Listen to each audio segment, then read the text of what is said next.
Hello the internets, welcome back to the Waifus. I'm Sefhi, your favorite gambling addict, and today we are going to be talking a little bit about asides because obviously we already have the aside for our girl Ed, but there are a few more coming in 3 days, 2 more, and then we have on the game files also an extra 3 that could be coming out soon. So let's talk about it before we go into this. Leave a like, subscribe, help me grow the channel, and also no camera today. I just woke up, so you guys get the PNG tuber model instead. That's it. This is what we currently have. So in game there is Ed, right? Next characters coming in 3 days, I believe. Yes, in 3 days are going to be Vivi and Momo, also both coming with asides that we will showcase in a second.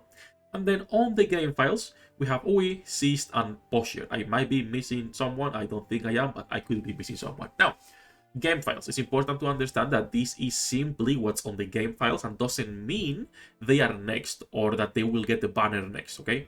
The developers can do a little bit of whatever they want and just switch the order and change stuff. So take that with a grain of salt and only as a reference. That said, those are the 5 asides currently on the game files, right? 3 in-game, 3 that could be next. Also, remember that every new banner we get should be getting an aside when they come out. Like literally on the same banner, when they come out, they will be getting asides. And also a few extra ones. So each patch will get a few of these.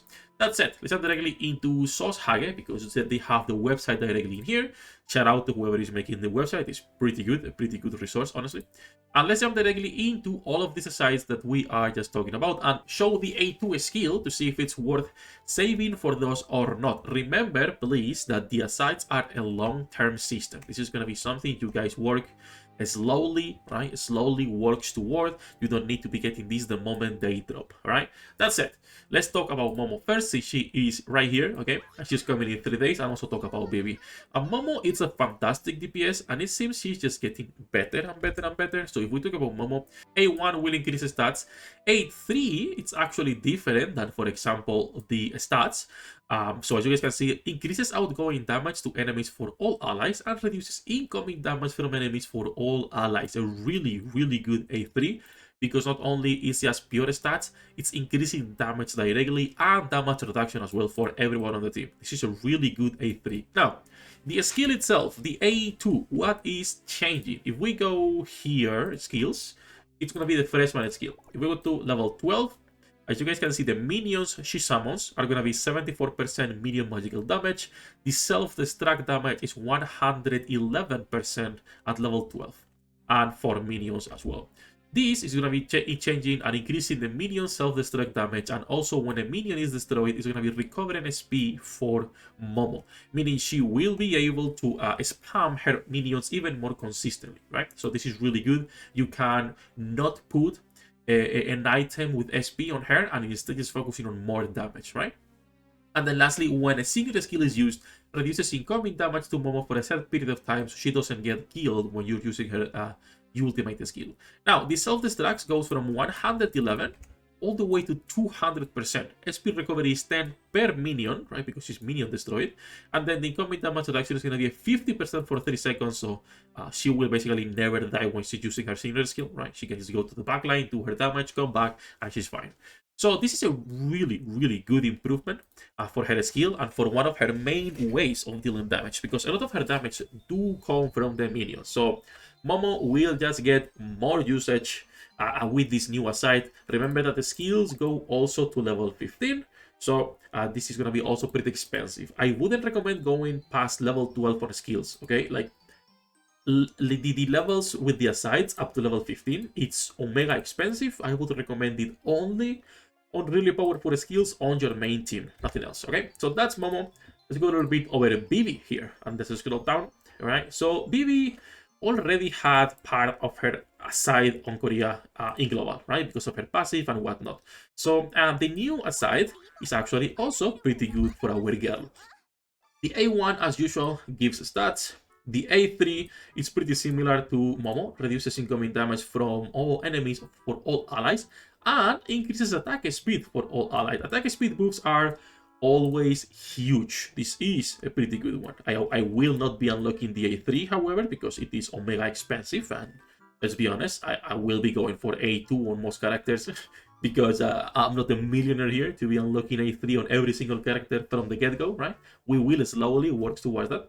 And then her A2, which is the change on skills, will be changing a couple things. First, reduces incoming skill damage from enemies, so just more survivability for Vivi. When basic attack hits, reduce the target enemy's SP. It's also pretty nice. This is already a reduce on world bosses, obviously, so you cannot just abuse Vivi and other characters on bosses and don't let them use any skills, but it still is welcome. SP reduction is always good. And then after using a freshman skill, she will grant a Mercury shield to the ally with the lowest remaining HP ratio other than herself.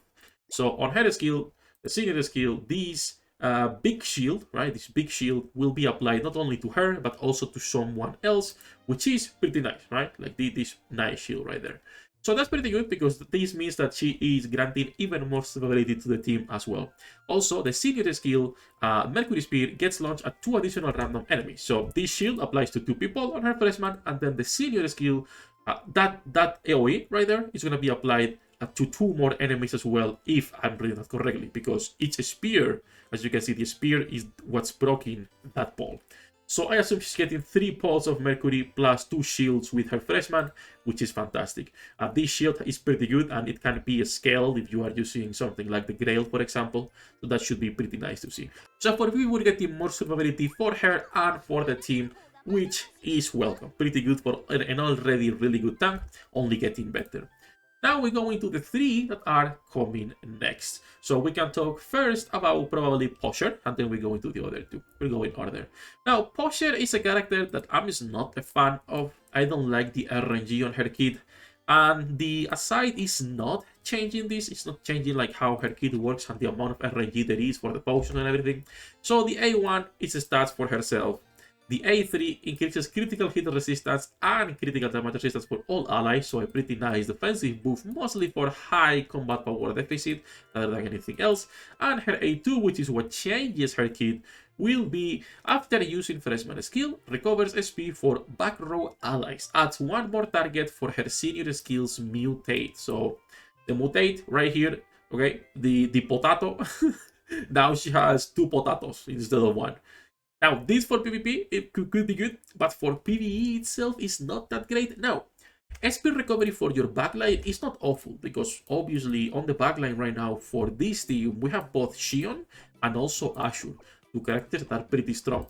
I don't think it's gonna be changing much the meta on the Press team, but I might be wrong, and this may actually be something really powerful, at least for Xion, right? We'll see. Still, not super impressed with Posher's aside. Then we go into Seized. Her Yearning is actually looking pretty nice, if I'm gonna be honest. Okay, if we go into Seized right here, I need to actually get more dupes of all of these characters, because this is not gonna be enough to actually go into the A2. My god, this is gonna be expensive. Let's go into Seized, scroll down right here, and we go into the side. The A1 is stats for her. The A3 is going to be increasing the skill damage of all allies. This is really, really welcome. A really powerful modifier. And then her A2, which is what changes on her kit, is that when a freshman skill buff is obtained, increases the attack and attack speed of a random allied DPS apostle. If there are no DPS apostles, this applies to a random ally instead. Senior skill always deals max physical damage. So, first is the attack speed buff. This is pretty good because it's easy to control. She is a DPS. I assume she can get this herself. But if you have only 1 more DPS on your team, then it's pretty easy to control that, right? And then when we talk about the senior skill, previously it was basically just random. You could be going from 600 to 1000%. Now you're removing this RNG and you're always basically getting the max possible damage. Which, by the way, at level 12, this is 2.6%. And we're talking that it's always guaranteed to be doing that max physical damage. And this can be going even higher, because now this can be going to level 15. So that's going to be a huge modifier when it comes to how much damage she's doing. So we might be seeing Seized even more used as a mid character for the Madness team. She might even be the first carry they have until something else comes out, just because of that ultimate. But that assumes you can consistently spam her ultimate. It shouldn't be super like a big problem. This is a 24-second cooldown, which is pretty good, and it's gonna be a huge amount of damage. So a pretty nice treasure, right? A pretty nice yearning, aside, treasure, whatever I'm going to be calling them. I'm going to be mixing that every single time. And now we go into my favorite, probably, and that's going to be Ui. Now, it's an Eldin. Eldins are always stronger, and their asides will also be pretty good. Now, I will say this is even better than the Vivi one. Vivi was like, okay, yeah, it's a nice aside, right? But I don't think it's like Omega impressive, but this one is stupid. Now, A1 is stats for her, obviously. A3 reduces incoming damage for middle row allies, right? Pretty good, damage reduction is always welcome. A2 adds one additional Vivacious personality. When freshman skill is used, increases the damage for the middle row allies. Middle row allies damage increase is whatever. It's welcome, obviously. Even more so when we have so many damage dealers in there. But this means you can, from the get-go, have a personality bonus of 7 on every single stage you're going. Like, you directly will have a 7 personality here. Okay, so to illustrate this even better, let me actually go into the website. Here, race personality. This means from the get-go, you're going from 66% increase attack and HP to 91 damage and HP increase just for having Yui on the team with her aside too. This also means you could be running a full Vivacious team, like is the case right here, right? Let's say you are going with your normal team here. But then you decide, okay, I don't want to have, fucking Chopin, and instead I want Yomi. You still get the personality move, and you can get the card later, while you still are running a really strong extra character on that team. That is probably my favorite aside so far. I think it's stupid, and it's going to open up so many team compositions for this team. Or even if you wanted to be removing the weakest link, probably, which would be Chopin, you could just be removing Root and putting your Ed here, or your Vivi with her aside, or whatever you want, and you still benefit from all of the nice stats they will be getting. I think this is one of the strongest ones that they've done so far. I like it a lot. I will be going for this 100% for the A2. The problem is my UI is... What is UI? 3 stars. It's over, bro. I have 10 shots. It's fucking over. I'm gonna have to be... okay. It's fine. Surely, we will get lucky on her banner. That's it. That's basically everything. All of the asides we are getting soon TM. This is only based on the game files. Take as a reference for now until, obviously, we get a confirmation that this is next. Also, any new character we get might be getting asides too. And I'll make a video on those new characters later tomorrow. But that's it. That's everything for this one. As usual, you guys have the links in the description for the website and for all of the content. Also, make sure you guys check sourcehage.com. If you're looking to see what's coming next on Trickcal and what a nice database, do make sure you check Sourcehage. And as usual, good luck with your pool dinner rates, and I'll see you in the next one.